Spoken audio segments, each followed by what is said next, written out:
It was a somber courtroom during the criminal sitting of the Niue High Court this morning, had many present reflect on what Chief Justice Savage called the most violent acts between families he had seen in his court dealings in New Zealand and around the Pacific.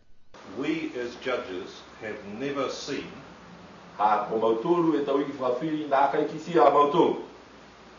anything as shameful,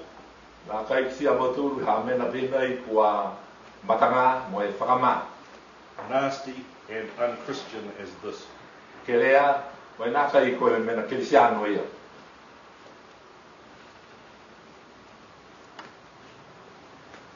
This village is a Christian village.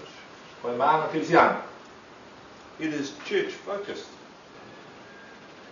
So what's the legacy you're going to leave to your descendants?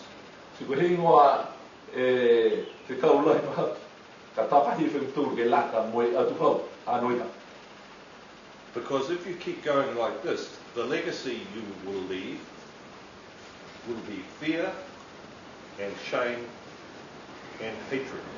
But I want you to be aware of the legacy that you are leaving to those who come after you if you don't change things right now.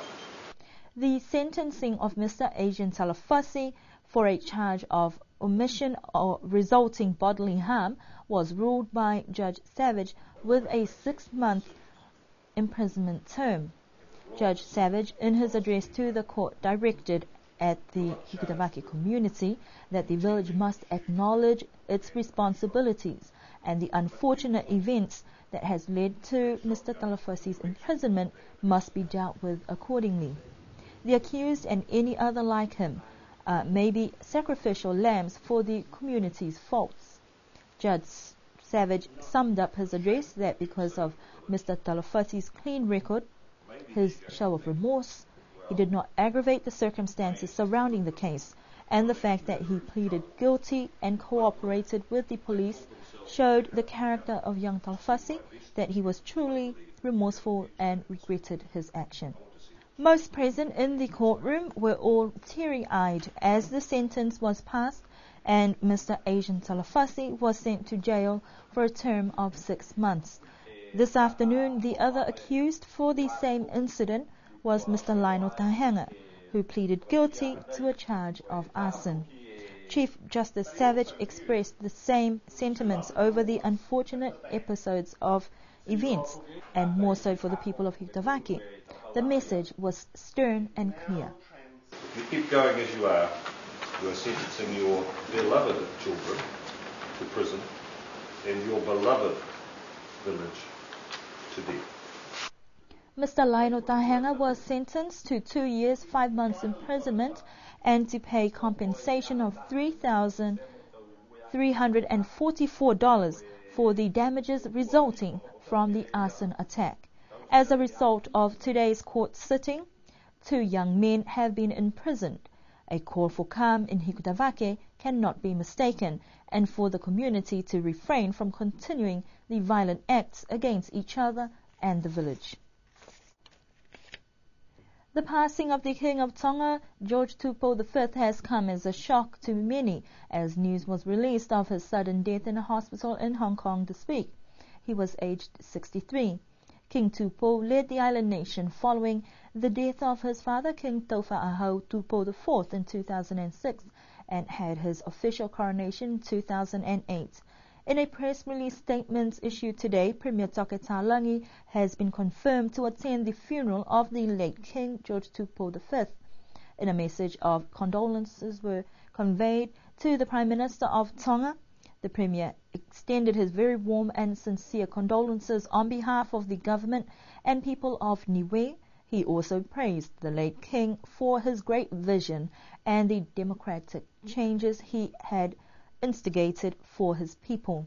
The Premier will be away from the island for a week and will be accompanied by a senior official to the state funeral of the late King George Tupou V, that is to be held on the 28th of March.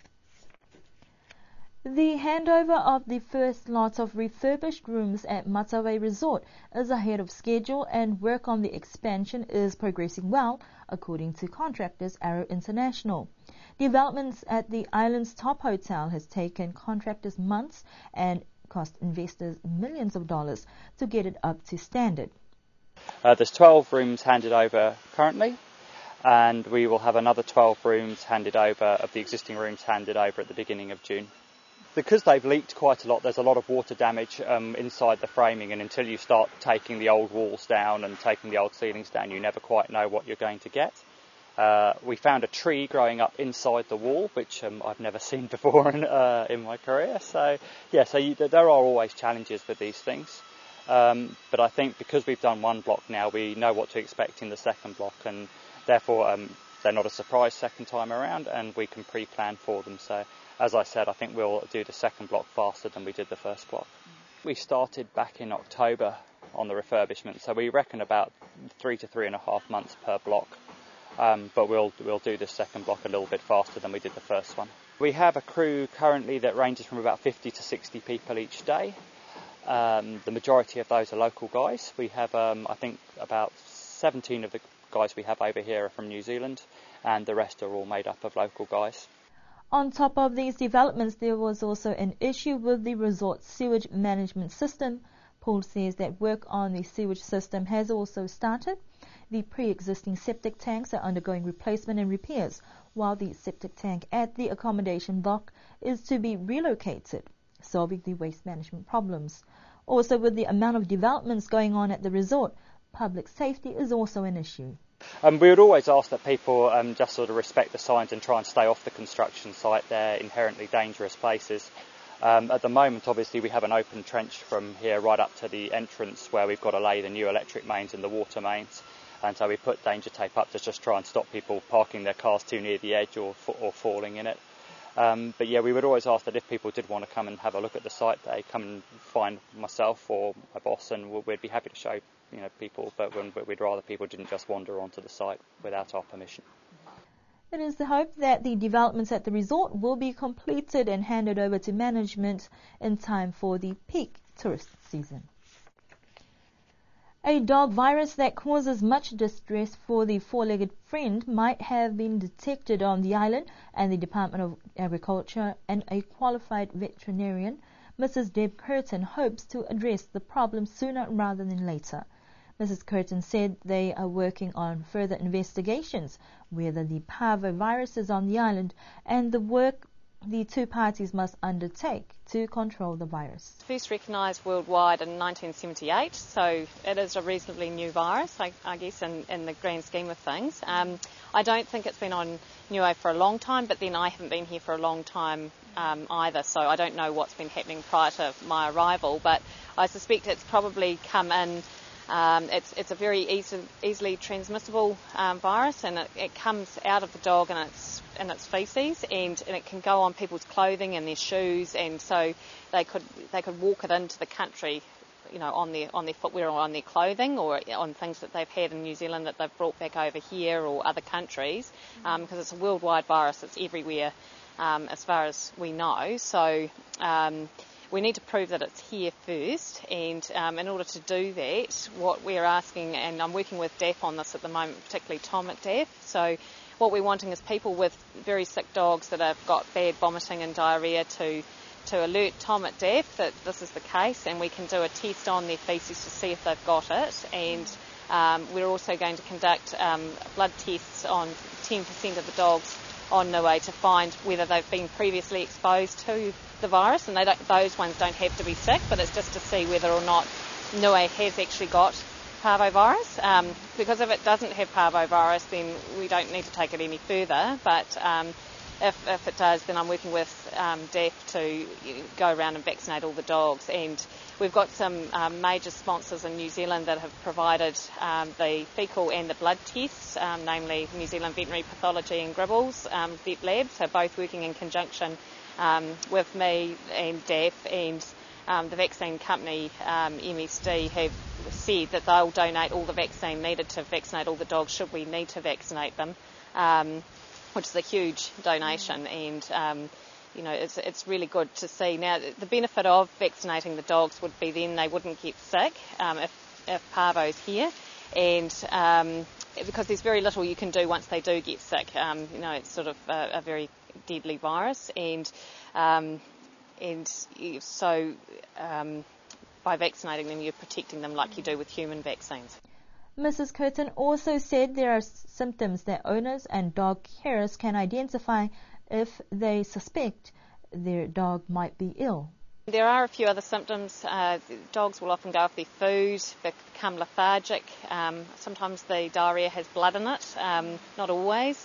And there are a few cases of really young pups, which the most common, dogs under a year are the most common to be affected by it because they've got no immunity. And they can sometimes have heart attacks in relation to the blood poisoning that goes on with it. So really, any dogs that's going off its food, lethargic, sleepy, doesn't want to move, vomiting, diarrhea with blood or without blood, it's all symptoms to do with possibly with parvo. I mean, other things can cause it too, but parvo is something that we can prevent. A lot of these other bugs we can't prevent. So hence, trying to find out whether, new owned dogs have the parvo in the first place. Yeah.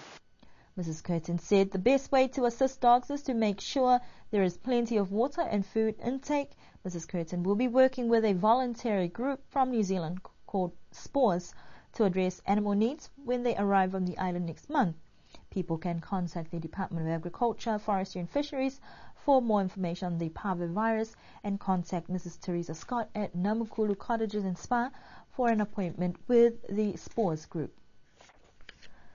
Touch rugby players took to the field last Saturday to display their skills in the first touch tournament for the year in the hope of selection for an upcoming regional competition. The Niue Island Touch Association Open Men's and Women's Touch Tournament held over the weekend saw 8 men's teams and 2 women's teams enter the competition. NITA President Stanley Kalauni says that the tournament was an opportunity to identify potential players for the national team. Yes, that's one of the reasons why we're having these regular tournaments on Saturdays, every 3 or 4 weeks. It's actually to get the interest going, get the players out there on the field, start training, and in the process start selecting our players who will be part of the team, Niue team that will be representing us at this tournament.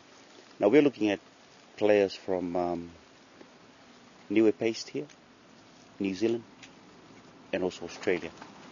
Now we've got to select the very best that we have to represent Niue. Being host, we would love to win some divisions, gold medal at least, that's what we're aiming for. But it's not easy picking a team because we have a lot of players out there, especially in Australia and New Zealand. It's a matter of reaching out to different little towns and identify those players and bring them together and form a team. So judging by the level of competition over the weekend, how is it looking for our local-based players? Being the first one, it's been a while since we have our tournament. Looks very rusty. The players, very unfit. Some of them already forgotten the rules. But they will come along. And once we have the regular tournaments, people get used to playing the game. The level of fitness will be there, etc., etc. So, it comes with time. For this first tournament, the teams from Avasele dominated the competition, winning both the men's and women's division. Stan says that the touch competition will continue every 3 to 4 weeks to select and get the national team ready for competition, and also in preparation for a regional tournament Niue is set to host. Finally, we have campaigned to have the rights to host a regional Oceania Touch tournament in October. It's like Spin, or like the countries that actually participate in the SPG games, but this time around only touch rugby is going to be played here. So we're looking at October this year, starting on the Saturday 13th and with the finals on the 18th of October. This is actually during the school holidays. At the moment we have 6 countries confirmed to participate, so that is quite a few countries wanting to come over to Niue. There are 4 divisions. 4 team divisions. One's open men's, open women's, open mix. Then we're putting on also over 35 men's in the competitions. Now all of those 4 divisions will be played over a period of 5 days that week. So we're really looking forward to it. The Niue Island Touch Association is also very thankful to their major sponsor NZ8 through the Niue Tourism Office, as this tournament has the potential to bring in revenue for the country and is a good promotional opportunity for the island, expecting up to 300 athletes and officials. And that is a conclusion of our news stories for tonight. We do hope that you can join us again for our next news bulletin next week, but do have an enjoyable weekend.